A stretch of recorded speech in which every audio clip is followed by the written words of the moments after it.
এইটা শুকাবে, এটা পরেই আমি মসজিদে গিয়ে খুতবা দেব, অপেক্ষা করতে বলো। ওমর ফারুক রাদিয়াল্লাহু তাআলা আনহু জামা পরে মসজিদে খুতবা দিবেন, দাঁড়িয়ে আছেন মিম্বারের উপরে। খুতবা শুরু করবেন, আলহামদুলিল্লাহ শুরু করেছেন। এক যুবক পিছন থেকে দাঁড়িয়ে বলতেছে, ইয়া খলিফাতুল মুসলিমিন ইসমা, উসকুত সুকুত আলান, আপনি চুপ করেন কেন? আপনি খুতবা দিবেন না, আপনার খুতবা শোনার জন্য আমরা বসে নাই। খুতবা দেওয়ার আগে একটা জবাব আপনাকে দিতে হবে। আপনি যেই জামাটা পরে আছেন, এই জামার আপনি পেলেন কোথায়? কিছুদিন পূর্বে মদিনায় যেই পরিমাণ টানের কাপড় আসছে, এই কাপড়ের যে অংশ আমি যেই পরিমাণ পেয়েছি, আপনি একজন প্রজার লোক হিসেবে, শাসক হিসেবে, দেশের একজন মানুষ হিসেবে আপনার সম অধিকার কাপড় আপনিও পেয়েছেন, আমিও পেয়েছি। যেই পরিমাণ কাপড় আমি পেয়েছি, ওই কাপড় দিয়ে আমি ছোট মানুষ, আমারই তো জামার বের পায় না। অথচ মদিনার ভিতরে যদি দুইজন মানুষ খোঁজা যায় যারা সবচাইতে লম্বা, হযরত ওমর ফারুক একজন।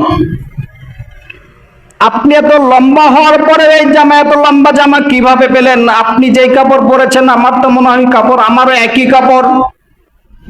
যেই জায়গাতে আমার জামা ছোট হয়, ওই জায়গাতে এত লম্বা হওয়ার পরেও আপনি এই জামা কিভাবে পেলেন? এর জবাব আপনাকে আগে দিতে হবে, এরপর আপনি খুতবা দিবেন।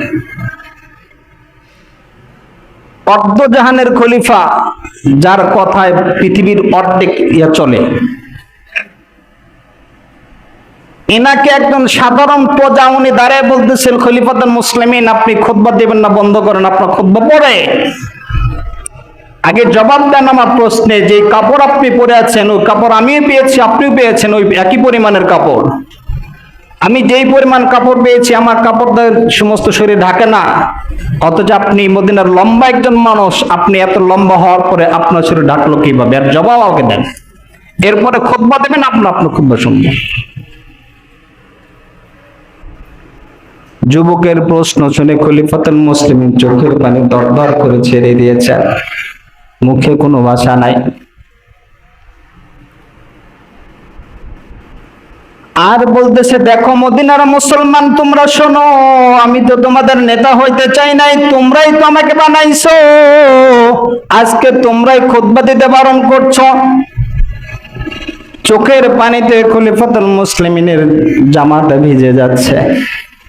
সমস্ত মসজিদে নববীর মানুষগুলো চুপচাপ, কারো জবানে কোনো কথা নাই। হযরত ওমর ফারুকের সন্তান আব্দুল্লাহ ইবনে ওমর বাবার পরিস্থিতি দেখে জবানে যখন কোনো ভাষা নাই, আব্দুল্লাহ ইবনে ওমর দাঁড়িয়ে বলতেছে, আপনি যদি চান তাহলে এই যুবকের প্রশ্নের জবাব না আপনার পক্ষ থেকে আমি দিয়ে দিই। আব্দুল্লাহ ইবনে ওমর বলেন, শোনো মদিনার মুসলমান, বিশ্বাস করে যুবক তুমিও শোনো, মদিনাতে ত্রাণের যেই পরিমাণ কাপড় আমার বাবা এক টুকরা পেয়েছে, ওই কাপড় আমিও পেয়েছি। আমার কাপড় ছিল, পরার মতো কাপড় ছিল, বাবার ছিল না। বাবা যেহেতু মাঝে মাঝে প্রতিনিধিদের সাথে কথা বলে, জুমার খুতবা দেয়, যেই কাপড় যা বাবা পরে থাকে, কাপড়ের ভিতরে 18টা তালে দেওয়া আছে। ছেঁড়া কাপড় পরবে বাবা, প্রতিনিধিদের সামনে কথা বলবেন, এটা আমার সন্তান হিসেবে বড় লজ্জা হয়, মুসলমানদের রাষ্ট্রনায়ক হিসেবে লজ্জার বিষয়। আমি বাবাকে বললাম, বাবা আমার যেই কাপড়ের টুকরাটা আছে, আপনি যেই কাপড়ের টুকরা আপনি পেয়েছেন, আপনার কাপড় দিয়ে আপনার জামা হবে না। আমার কাপড়ের টুকরাটা আপনাকে দিয়ে দিলাম হাদিয়া স্বরূপ, আপনি এইটা মিলে একটা জামা তৈরি করেন, এটা পরে আপনি খুতবা দেবেন।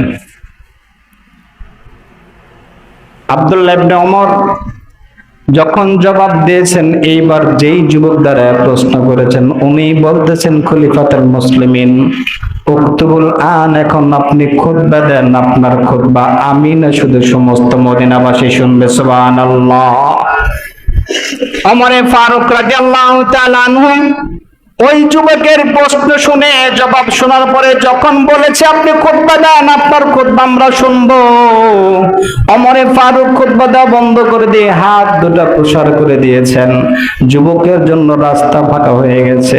দৌড় দেশে ওমরে ফারুকের বুকে লাগিয়ে ওমরে ফারুকের চোখের পানিতে যুবকের কাঁধ পর্যন্ত ভেজে গেছে। এই যুবকের চোখের পানিতে ওমরের বুক পর্যন্ত ভেজে গেছে। সমস্ত মসজিদবাসী যারা ওই সময় ছিলেন সকলের চোখের পানি। আর খলিফাতুল মুসলিমিন ওই সময় একটা ঘোষণা দিয়েছেন, যতদিন পর্যন্ত এই যুবকের মতো শাসককে প্রশ্ন করার মতো অধিকার থাকবে ততদিন পর্যন্ত ইসলামের কোনোদিন পরাজয় হবে না। সুবহানাল্লাহ, কোনোদিন পরাজয় হবে না। যেদিন এটা শেষ হয়ে যাবে ওই দিন থেকে কোন জাতি, বিশেষ করে মুসলমান জাতি, মানুষের কাছে মাথা উঁচু করে দাঁড়াতে পারবে না।